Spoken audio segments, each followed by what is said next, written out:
En defensa de la tradición. La Iglesia no comenzó en el Concilio Vaticano II. Combatir su pasado es un tremendo error.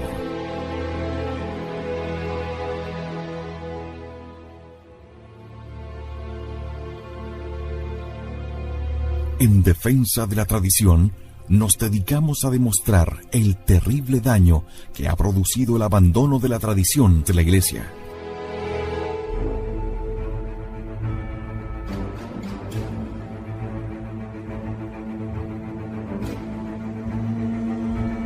Más aún, comprobamos que la tradición de la Santa Iglesia Católica es la verdad que Cristo confió a los hombres.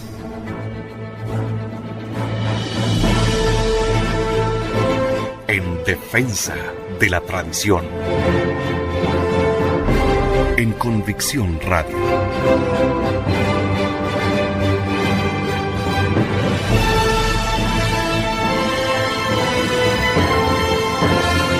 Convicción en la única verdad.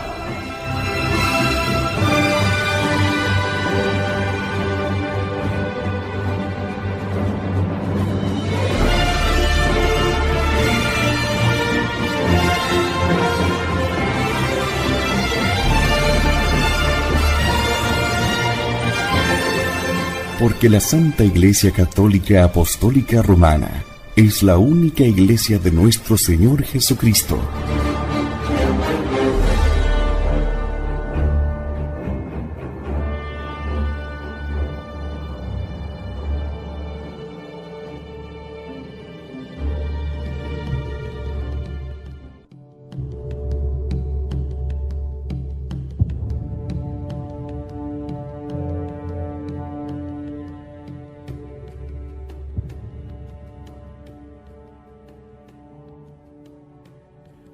Estamos en defensa de la tradición, continuando con el texto 100 años de modernismo del padre Dominique Bourmont. En este capítulo, la exégesis espiritual según de Lubac.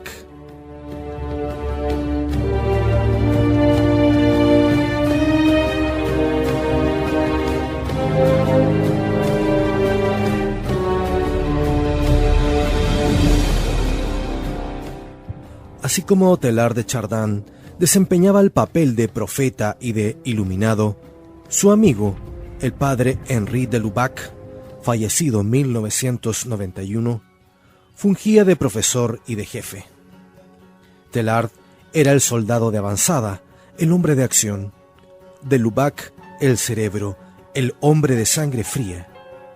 Teilhard, bajo el influjo de su visión, se dirige intrépido al combate. De Lubac, encerrado en su cuartel general, distribuye a sus hombres y calcula el peligro.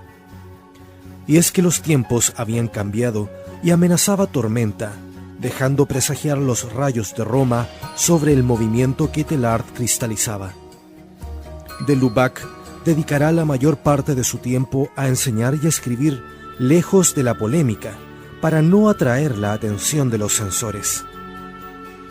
Espíritu brillante y literato consumado, aunque sus estudios son realmente universales, sus preferencias se centran en la crítica histórica y patrística, con tanto más entusiasmo cuanto menos atractivo sentía por la teología escolástica.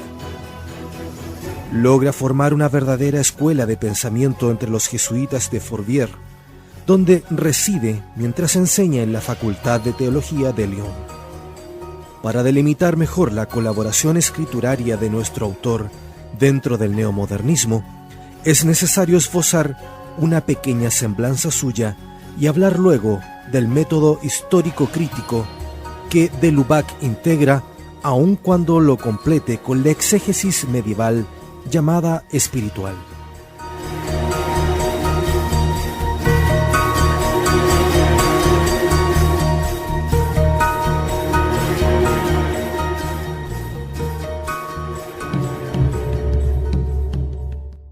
Nacido en Cambrai en 1896, Henri de Lubac entra en los jesuitas en 1913, pero se ve obligado a hacer el servicio militar al año siguiente. Ordenado sacerdote en 1927, enseña en Lyon de 1935 a 1950. Durante la Segunda Guerra Mundial, lucha en los bandos de la resistencia. Después de escribir Sobrenatural en 1946, cae bajo sospecha de neomodernismo y debe exiliarse un tiempo en París antes de ir a Fourvière. Ahí, en 1960, será rehabilitado públicamente cuando Juan XXIII lo nombre teólogo para la preparación del concilio, aunque al principio él se queje de parecer más bien un rehén y un acusado. Pero el eclipse es de corta duración. Participa activamente en el concilio, provocando la admiración de muchos discípulos, entre otros los futuros papas Montini y Wojtyla. Este último, ya convertido en Juan Pablo II, lo crea cardenal en 1983, como recompensa por los méritos de ese teólogo que habría sabido reunir lo mejor de la tradición católica en su meditación sobre la Iglesia y el mundo moderno. Muere en 1991, reconocido por el clamor universal como uno de los mayores teólogos del siglo.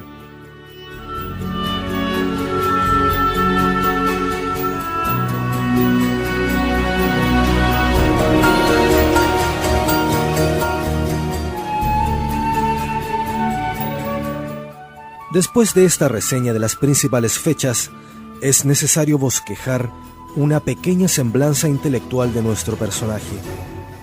De Lubac llevó a cabo sus estudios escolásticos y teológicos en Inglaterra en las épocas turbulentas de antes y después de la guerra.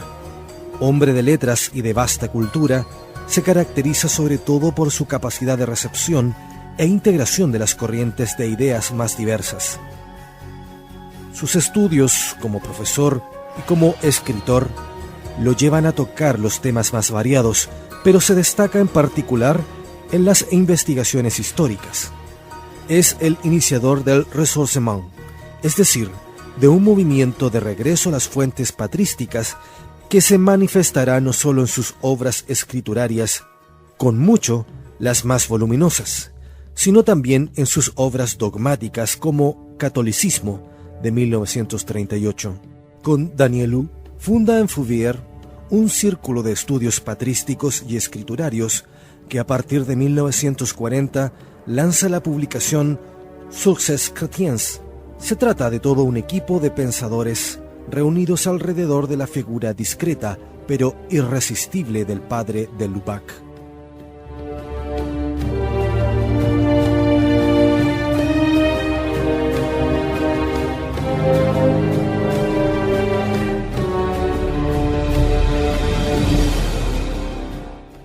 Los futuros cardenales Danielou y von Balthasar, brillante traductor de sus obras en lengua alemana, y los padres Fessard y Boulard, que se verán implicados en las condenaciones romanas.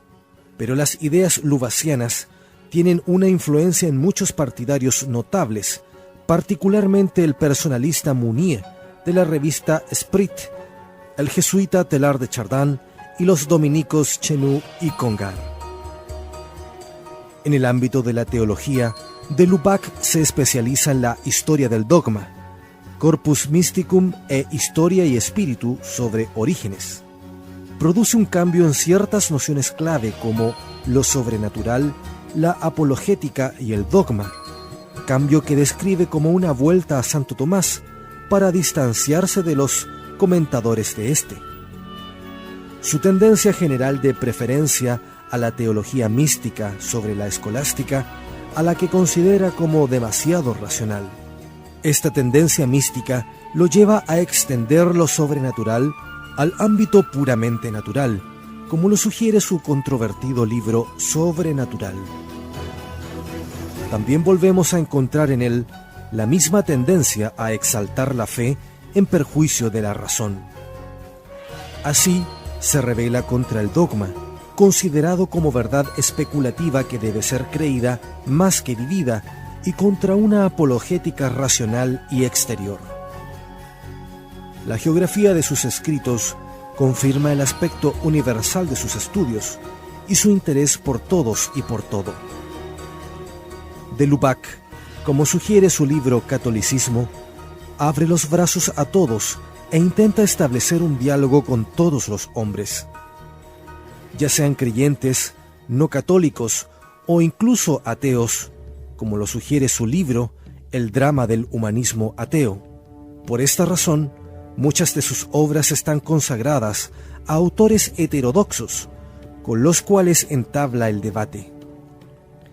Además de los ateos, tenemos a Pico de la Mirandola, Joaquín de Fiore, Proudhon y en particular 3 libros sobre el budismo que lo convencieron de la unicidad del hecho de Cristo. Desde esta misma perspectiva de la acogida, se convierte en el paladín de la libertad religiosa y del diálogo interreligioso mucho antes del Vaticano II.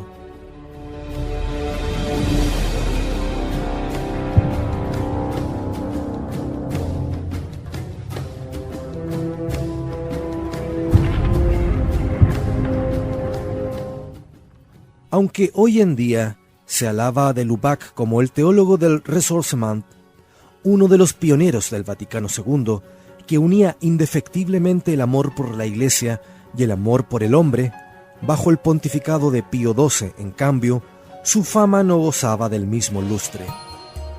Se lo consideraba como el cabecilla de la nueva teología, es decir, del neomodernismo. Aunque dejamos para un ulterior capítulo el estudio de las circunstancias de su desgracia en la Roma de Pacelli, desde ahora podemos comprobar que hay perfiles muy sospechosos en nuestro teólogo. Al estudiar sus obras, cabe preguntarse si alguna vez asimiló los principios fundamentales de la sana filosofía, y si no fue uno de esos maestros que nunca fueron discípulos. Más erudito que sabio, más curioso que sediento de la verdad, más investigador que amante de los grandes principios, sus biógrafos nos informan que este estudiante aspiraba a volver a los auténticos medievales, San Agustín y Santo Tomás, contra la tendencia suareciana de moda en el escolasticado. En realidad, el tomismo que embriagaba a nuestro teólogo en sus comienzos era el de autores dudosos como Rousseau y Maréchal, que pretendían partir de Kant para terminar en Santo Tomás.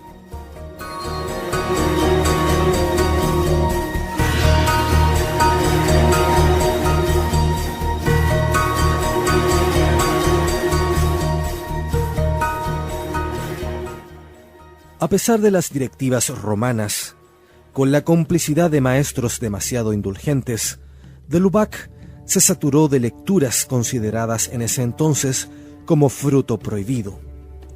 Le encantaba leer a La Bertonnière, como también La Acción y la Carta sobre la apologética de Maurice Blondel. Espíritu poco inclinado a los estudios sistemáticos, escritor ocasional, de Lubac se califica también de simple historiador del dogma e incluso de historiador autodidacta, lo que no está libre de peligros, como ya hemos señalado en nuestra introducción al modernismo católico. Se consagra asimismo a la enseñanza de la historia de las religiones, disciplina que en su caso estuvo quizá en el origen del relativismo dogmático que por momentos aflora a la superficie. Pretende que el budismo es el mayor acontecimiento espiritual en la historia del propio cristianismo.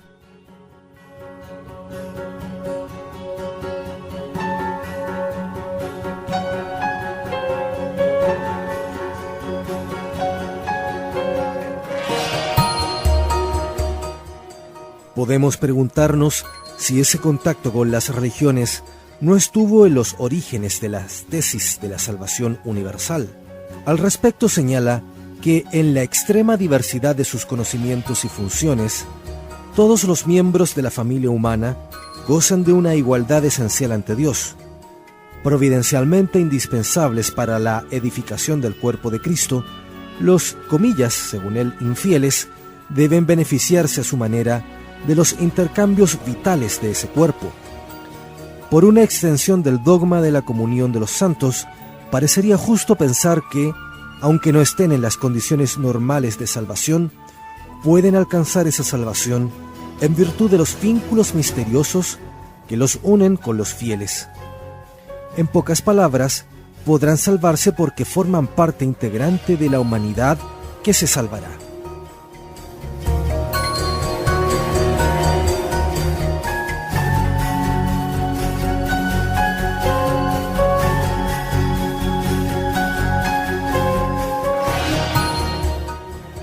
Es desconsolador comprobar que aquel a quien se cita como ejemplo de obediencia religiosa a menudo haya hecho alarde de desprecio por las directivas pontificias.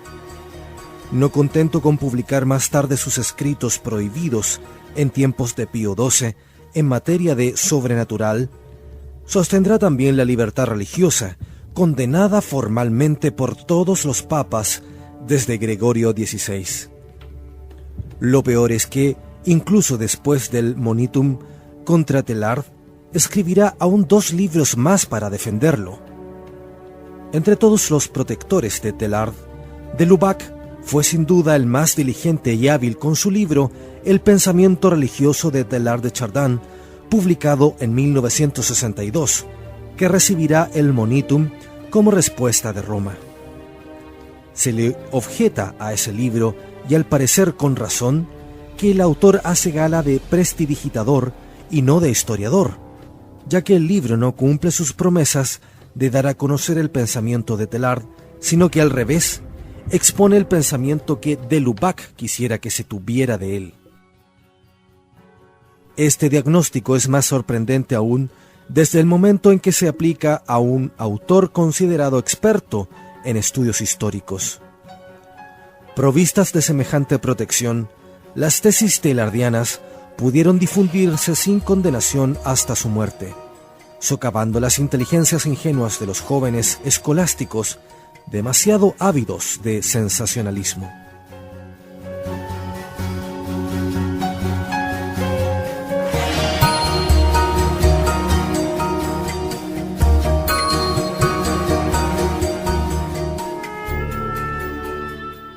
El cardenal Siri, hablando del padre de Lubac, califica su inmensa obra de evasiva porque renuncia a los principios fundamentales de la filosofía. Fascinado por el oscuro Blondel al comienzo de su carrera, de Lubac siente lo mismo que él.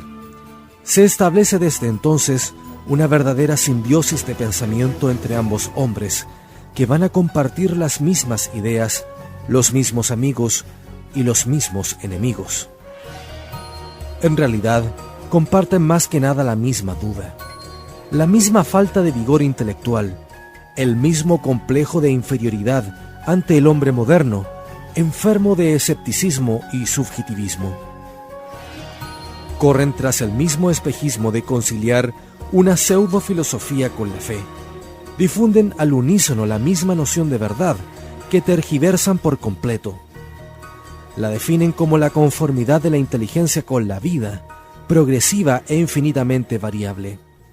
El Lubac no se queda ahí, porque si la verdad es la vida y si la tradición debe transmitir la verdad, entonces la tradición debe ser algo vivo o no ser nada. En otras palabras, el pasado, por el solo hecho de haber pasado, no es verdadero porque no vive el instante presente.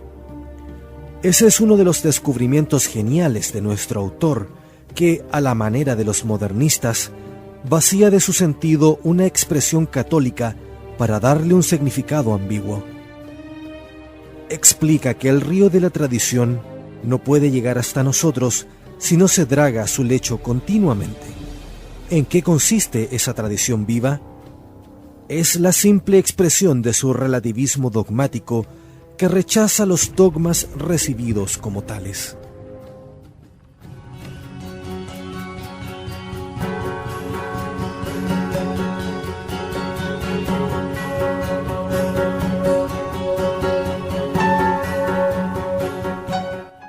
En el duelo Boyer de Lubac sobre la tradición, el padre Flick explica que, según de Lubac, las creencias ulteriores de la Iglesia no han de estar necesariamente vinculadas por un nexo lógico con lo que siempre ha creído explícitamente desde los primeros siglos.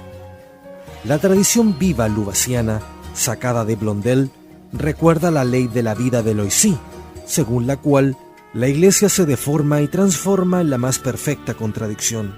Sus sucesores, Ratzinger y Juan Pablo II, se adaptan a ella de maravilla. Una vez que el modernismo haya triunfado sobre la cúpula de San Pedro, la tradición viva se identificará con la Iglesia conciliar, sin ningún nexo lógico necesario con la transmisión de la revelación pasada.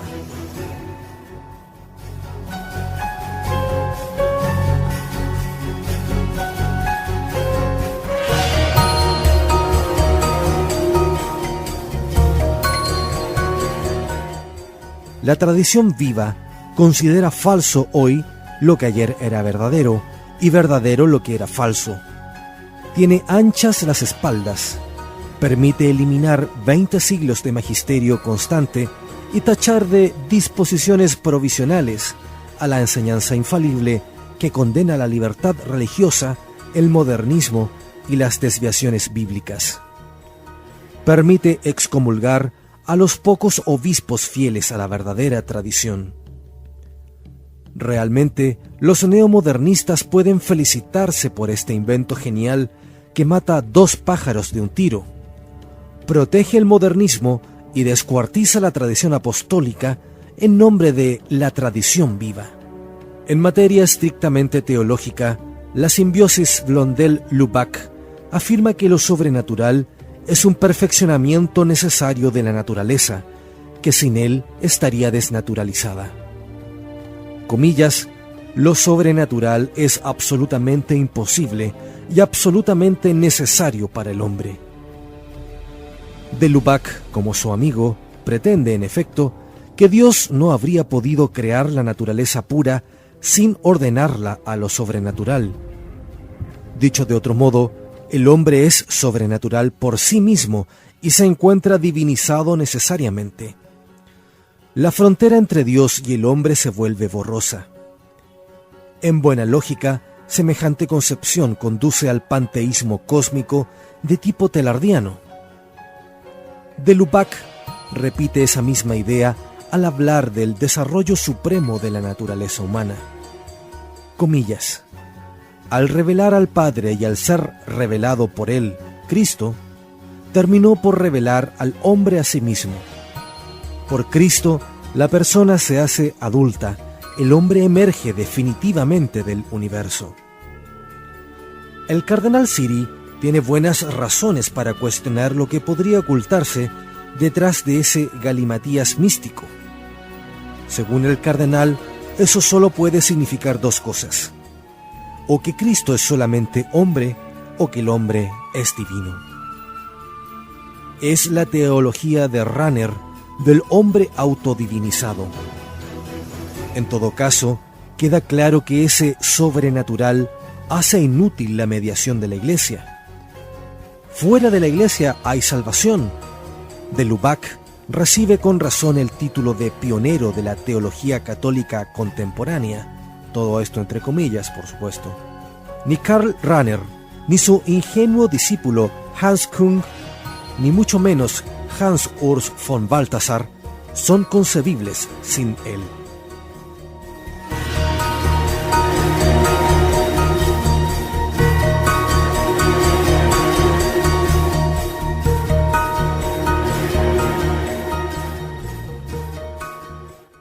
Con ese bagaje ideológico, de Lubac sale a la palestra entre los intelectuales, con sus estudios de Sagrada Escritura y de exégesis de los padres.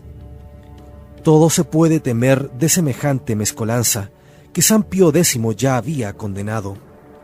Comillas. Va adelante el filósofo, a este le sigue el historiador, y por sus pasos contados viene luego la crítica tanto interna como textual. Y pues, compete a la primera causa comunicar su virtud a las siguientes. Es evidente que esta crítica no es una crítica cualquiera, sino que se llama con razón agnóstica, inmanentista y evolucionista, y se opone a la doctrina católica. San Pío X de Pachendi. Vamos a una pausa y ya volvemos con De Lubac, en defensa de la tradición.